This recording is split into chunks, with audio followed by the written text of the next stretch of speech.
Hi, it's Dr. Nelson with Chapter 7 Unrequited Love. Nothing spoils the taste of peanut butter like unrequited love. Charlie Brown. From Peanuts by Charles Schulz. Guess what? I look at Sarah, my best friend since halfway through second grade. We've been through this routine before, and both of us know it's coming. What? I ask. I really don't like guessing.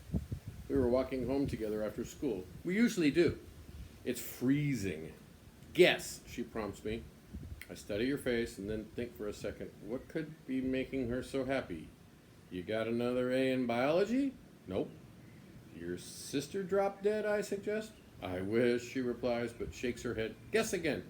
Just tell me, I whine. Her smile grows broader and I can see all her braces-covered teeth. Xander kissed me. My jaw drops and I turn to her. Get out, I gasp.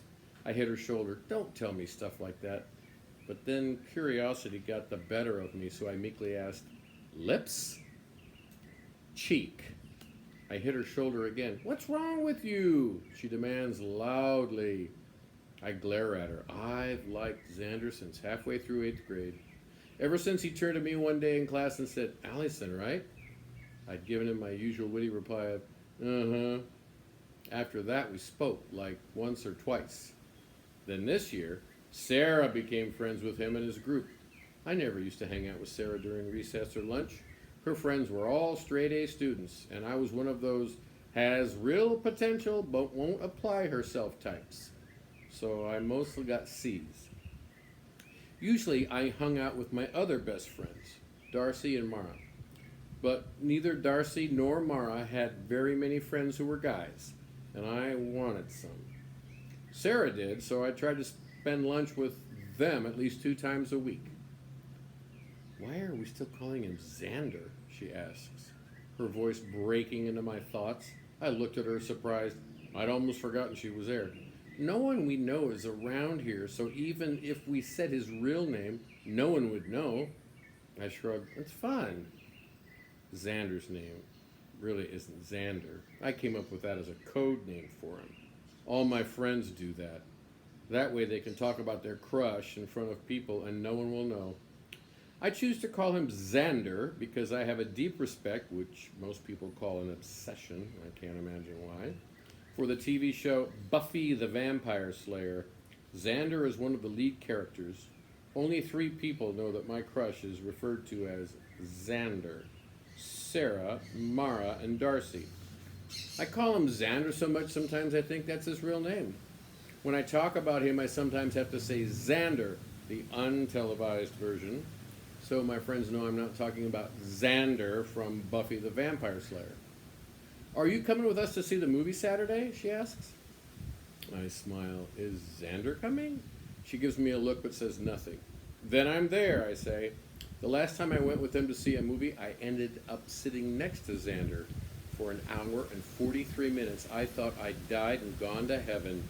Okay, maybe heaven is a bit much, but I did feel very, very happy. But now I think of something and my smile disappears. Nervously, I tuck a strand of hair behind my ear. Sir? I began to crack my knuckles, which I do whenever I'm nervous. Who am I kidding? I crack my knuckles all the time.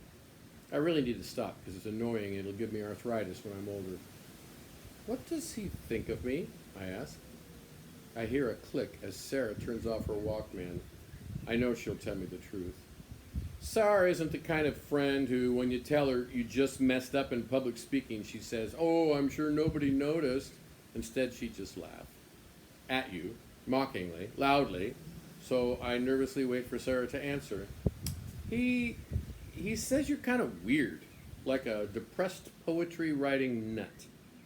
But like a nice one, she adds to make it sound better. Really, I sigh, feeling as though 50 midgets have found a way into my chest and have decided to simultaneously perform cartwheels, jumping jacks, and handstands on my heart.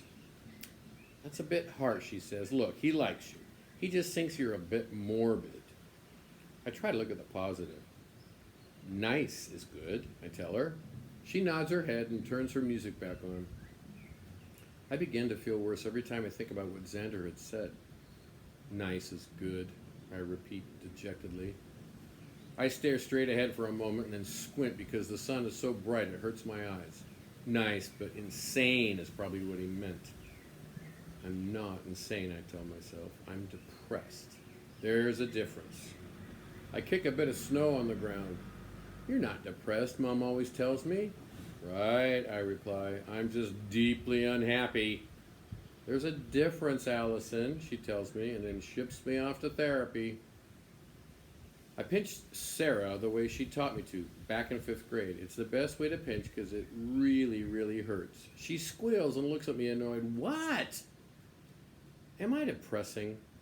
Yes, you're negative, morbid, cynical. I sigh.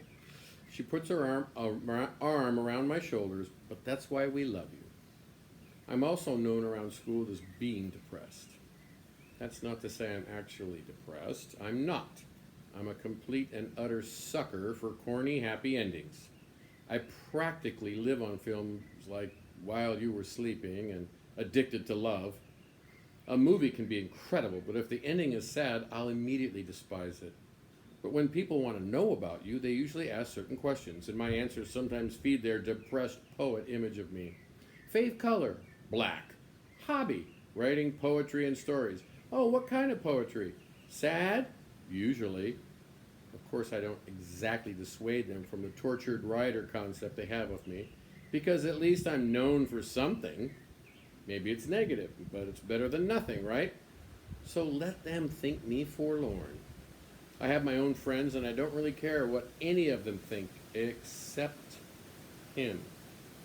But a long time ago, I really was depressed. I'd just been dumped by my first boyfriend and felt really crappy. I thought about death and suicide a lot. I know it was just dumb, but I've never been dumped before, and it just hurt. That's the only word I could think to describe it.